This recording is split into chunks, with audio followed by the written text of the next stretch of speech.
नमस्कार दोस्तों, मैं डॉक्टर विनीता पांडे एक बार फिर आपके सामने उपस्थित हूँ।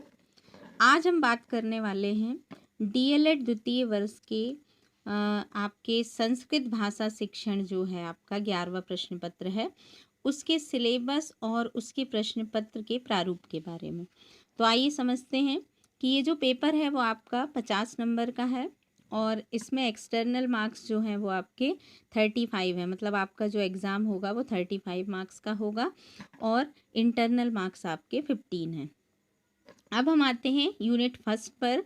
तो इसमें सबसे पहली चीज़ है आपको संस्कृत भाषा और साहित्य का सामान्य परिचय, संस्कृत भाषा की आवश्यकता, महत्व और इसके जो वर्ण स्वर्ण व्यंजन जो होते हैं उनके बारे में जानकारी। इसके लिए मैंने एक वीडियो भी बनाया है आपका भाषा शिक्षण में वर्ण आपके स्वर व्यंजन इन सब के बारे में। अब आगे हम देखते हैं संस्कृत की विभिन्न विधाएं, काव्य कथा, नाटक, निबंध, पत्र लेखन, संस्मरण, प्रहेलिका आदि का परिचय। तो ये आप लोग देख लीजिएगा। इसके बाद है आपका संस्कृत के गद्य पद्य एवं चंपू काव्य का परिचय, संस्कृत के प्राचीन साहित्यकारों और उनकी रचनाओं का संक्षिप्त परिचय। फिर हम देखते हैं कुछ आधुनिक रचनाकारों को भी इसी फर्स्ट यूनिट में इन्होंने डाला है। आगे है हमारा इकाई 2 में संस्कृत भाषा की वर्णमाला, माहेश्वर सूत्र, ध्वनि, उच्चारण, शब्द एवं वाक्य रचना, अनुस्वार, हलंत, विसर्ग का प्रयोग। और आगे हम बढ़ते हैं तो हम देखते हैं कि सेकेंड यूनिट में इन्होंने आपको संज्ञा, सर्वनाम, विशेषण, क्रिया, वचन, कारक, विभक्ति, लिंग, शब्द, रूप, संधि, समास, उपसर्ग, प्रत्यय और अव्यय का सामान्य ज्ञान।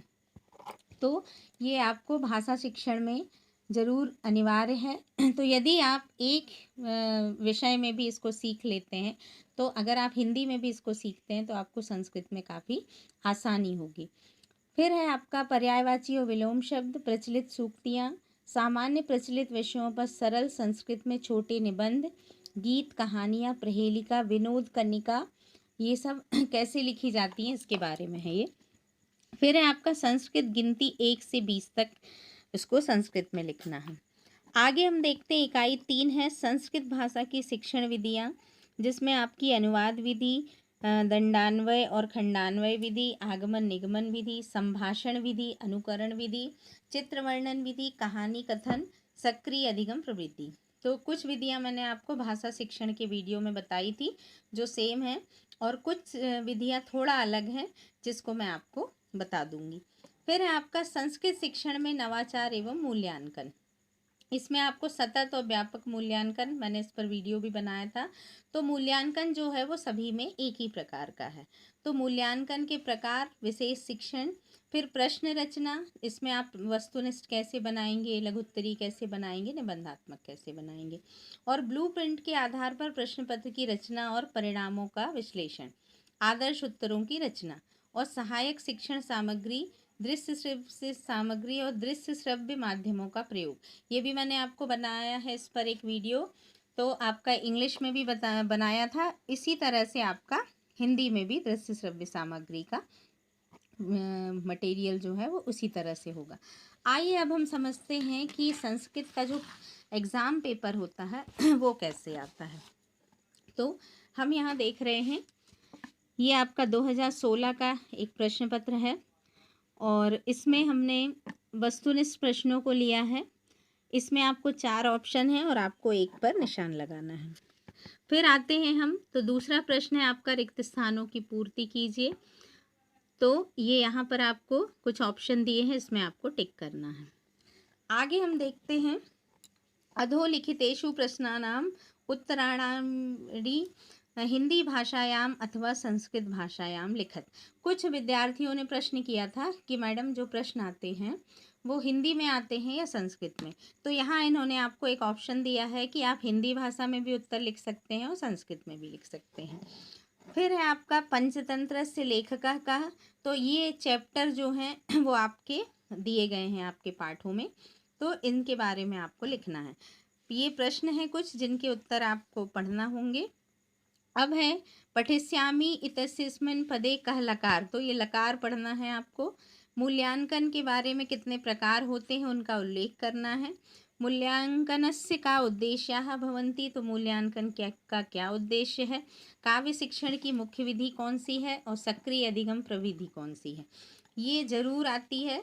तो आप लोग सक्रिय अधिगम विधि को बहुत अच्छे से पढ़ें। आगे हम देखते हैं अधोलिखितेषु प्रश्नानाम, इसको ये भी इन्होंने यहाँ दे दिया है कि आप हिंदी भाषा और संस्कृत में लिख सकते हैं। तो अगर आपको पूरा संस्कृत में नहीं बन रहा है तो आप इसका आंसर हिंदी में भी दे सकते हैं। संस्कृत के वैज्ञानिकों के बारे में पूछा है यूनिट 2 से, गद्य पद्य और काव्य के बारे में पूछा है, और महाकवि कालिदास के नाटकों के बारे में पूछा है। फिर इन्होंने यहाँ आपकी जो अधिगम की विधियाँ हैं उसमें निगमन, आगमन, इन सब विधियों के बारे में पूछा है।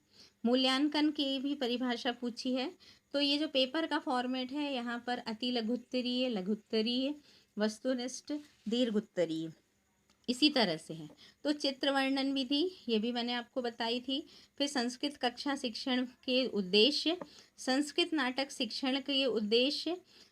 तो जो भी आपको अगर समझ में आता है कि ऐसी कोई चीज़ जो छूट गई है वो आप मुझे कमेंट करके बता सकते हैं कि मैडम हमने इस पे वीडियो नहीं बनाया है, तो हम वो आपको बता देंगे। फिर आपके समास विग्रह, संधि विग्रह, वो संधि विच्छेद, और संस्कृत शिक्षण में मूल्यांकन की आवश्यकता।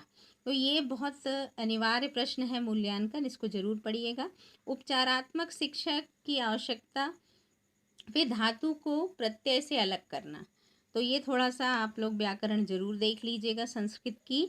और लट लकार, उत्तम पुरुष, एक वचन, बहुवचन, इसको हमें ज़रूर देखना है। फिर हमारा आता है निबंध। इसमें हम देखें तो मम दिनचर्या और संस्कृत भाषा का महत्व, और आधुनिक काल में आपका विज्ञान की भूमिका, कंप्यूटर, बहुत तरह के कुछ जनरल निबंध होते हैं, उनके बारे में आपसे पूछा जाता है। और सक्रिय अधिगम प्रवृत्ति के उद्देश्य, इसकी भाषा और संस्कृत में दोनों में आपको इसका उद्देश्य बताना है, हिंदी या संस्कृत में, कि इसकी क्या विशेषता होती है।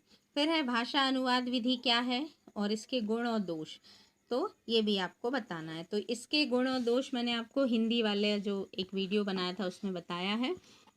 इस तरह से आपका जो है ये पेपर है। तो आशा है कि आप समझ गए होंगे और इनके महत्वपूर्ण प्रश्नों को देखेंगे, पढ़ेंगे और इनकी तैयारी करेंगे। आज के लिए बस इतना ही। धन्यवाद।